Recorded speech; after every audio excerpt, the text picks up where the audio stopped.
नमस्कार प्रिय साथियों, मैं हूं आपके साथ सत्य विष्णु अवस्थी और आप देख रहे हैं सरल उपाय सहज समाधान। साथियों, आज की इस वीडियो में हम आपसे चर्चा करेंगे कि दीपावली का पर्व हमें किस दिन मनाना चाहिए, क्योंकि इस विषय पर बहुत कंफ्यूजन है। कोई 31 अक्टूबर को मनाने की बात कहता है तो कोई 1 नवंबर को मनाने की बात कहता है। आखिरकार क्या है सत्यता, शास्त्र इसके विषय में क्या कहते हैं, आज की इस वीडियो में हम आपसे चर्चा करेंगे। तो बस देरी किस बात की, आप बने रहिए हमारे साथ। वीडियो के अंत तक संपूर्ण जानकारी शास्त्र प्रमाण के साथ होगी। चलिए साथियों, वीडियो को प्रारंभ करते हैं। देखिए साथियों, दीपावली के लिए प्रमुख रूप से दो बातें निर्भर करती हैं। पहली बात तो ये कि दीपावली का पर्व जो होता है वो कार्तिक मास की अमावस्या तिथि को मनाया जाता है, और दूसरी बात ये कि ये अमावस्या तिथि जो है वो प्रदोष व्यापनी होनी चाहिए। ऐसा हम नहीं कह रहे, शास्त्र कह रहे। आइए सबसे पहले आपको पहला प्रमाण देते हैं, जिसमें ये बताया गया है कि कार्तिक मास की अमावस्या तिथि को ही ये दीपावली का पर्व मनाया जाना चाहिए। तो देखिए साथियों, इस प्रमाण में आपको बताया गया, कार्तिक मास से अमावस्या तस्याम दीप प्रदीपनम सालायाम ब्राह्मणा कुर्यात सा गच्छेत परमम पदम। साथियों, यह प्रमाण ब्रह्म पुराण से लिया गया है, जिसमें बताया गया कार्तिक मास से अमावस्यायाम तस्मात् दीप प्रदीपनम, यानी कि कार्तिक मास की अमावस्या तिथि को यह दीपावली का पर्व मनाया जाता है, जिसमें दीपदान इत्यादि कार्य होते हैं। यानी कि कार्तिक मास की अमावस्या तिथि को ही इस दीपावली का पर्व मनाया जाता है। एक बात कंफर्म होगी। अब दूसरी बात ये देख लेते हैं कि ऐसा कहाँ लिखा है कि प्रदोष के समय में ही ये अमावस्या तिथि होनी चाहिए। तो साथियों, ये प्रमाण भविष्य पुराण से लिया गया है, जिसमें बताया गया है, प्रदोष समय लक्ष्मी पूजयित्वा यथाक्रमं दीप वृक्षा तथा कार्य सत्यादेव गृहेषु च।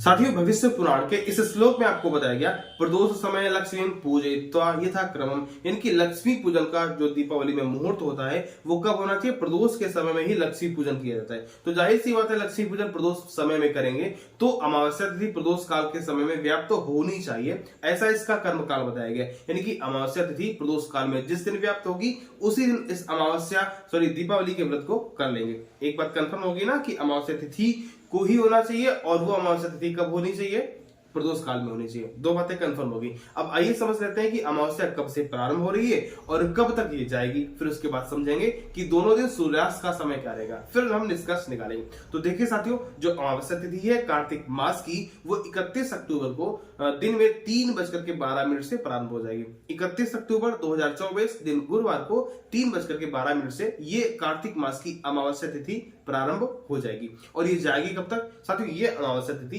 1 नवंबर 2024 दिन शुक्रवार को सायंकाल 5:13 तक ये अमावस्या तिथि रहेगी।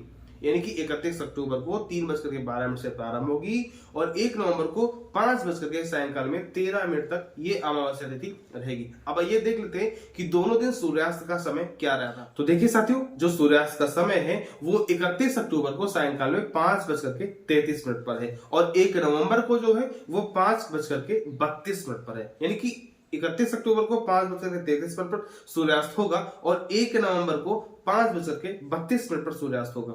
अब अमावस्या पर नजर डालते हैं। तो अमावस्या तिथि 31 अक्टूबर को प्रारंभ हुई थी 3:12 पर, यानी कि 3, 4, 5, 6, 7 पूरी रात रही, और फिर अगले दिन पूरा दिन रह करके शाम को 5:13 पर समाप्त हो गई।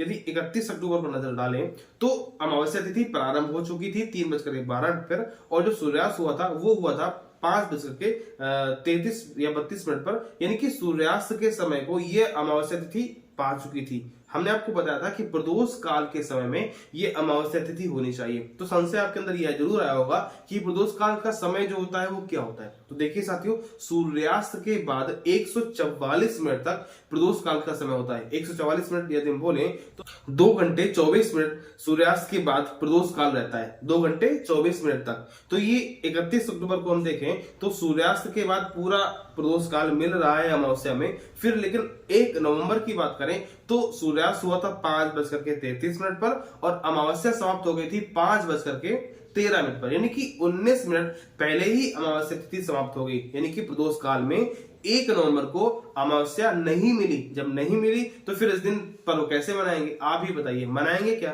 बिल्कुल भी नहीं मनाएंगे। जिस दिन अमावस्या तिथि प्रदोष काल में रहेगी उसी दिन यह पर्व मनाया जाएगा। और प्रदोष काल में कब मिल रही है? 31 अक्टूबर 2024 दिन गुरुवार को ये अमावस्या तिथि प्रदोष काल में मिल रही है, इसलिए इसी दिन आपको दीपावली का पर्व मनाना चाहिए। हाँ, एक प्रमाण जरूर मिलता है कि यदि पहले भी दिन प्रदोष काल में अमावस्या तिथि होती और दूसरे दिन भी प्रदोष काल में अमावस्या तिथि होती तो फिर पहले दिन न मना करके दूसरे दिन इस पर्व को मनाया जाता, लेकिन दूसरे दिन प्रदोष काल में ये अमावस्या तिथि तो व्याप्त तो हो ही नहीं रही है। जब नहीं हो रही है तो फिर संशय किस बात का? बिल्कुल भी संशय नहीं है। आपको इस दीपावली का पर्व किस दिन मनाना चाहिए? 31 अक्टूबर दिन गुरुवार को यह पर्व मनाया जाना चाहिए। साथ ही ये कोई पहली बार नहीं हो रहा कि चतुर्दशी को ये दीपावली का पर्व मनाया गया हो, कई बार ऐसा हो चुका है। पिछली बार यदि आपको याद होगा तो पिछले कई सालों में ऐसा हुआ है जिसमें चतुर्दशी को ही ये दीपावली का पर्व मनाया गया है। हाँ, यदि हम स्नान दान की बात करेंगे, अमावस्या स्नान दान की बात करेंगे तो वो अमावस्या कब होगी? 1 नवंबर को होगी। लेकिन दीपावली की यदि बात होगी तो ये पर्व कब मनाया जाएगा? 31 अक्टूबर को ही मनाया जाएगा। 1 नवंबर को स्नान दान क्यों होगी? क्योंकि उसमें तिथि देखी जाती है। 31 अक्टूबर को यह क्यों होगा? क्योंकि इसमें प्रदोष काल का समय, सूर्यास्त के समय प्रदोष काल का समय देखा जाता है। उस समय यदि ये अमावस्या होगी उसी दिन मनाएंगे तो प्रदोष काल में 31 अक्टूबर को मिल रही है और सूर्योदय में 1 नवंबर को मिल रही है। इसलिए ये दोनों त्योहार अलग अलग भिन्न भिन्न तिथियों पर होंगे। 31 अक्टूबर दिन गुरुवार को दीपावली होगी और 1 नवंबर 2024 दिन शुक्रवार को स्नान दान अमावस्या होगी। तो निश्चित रूप से यह संशय आपका दूर हो गया होगा।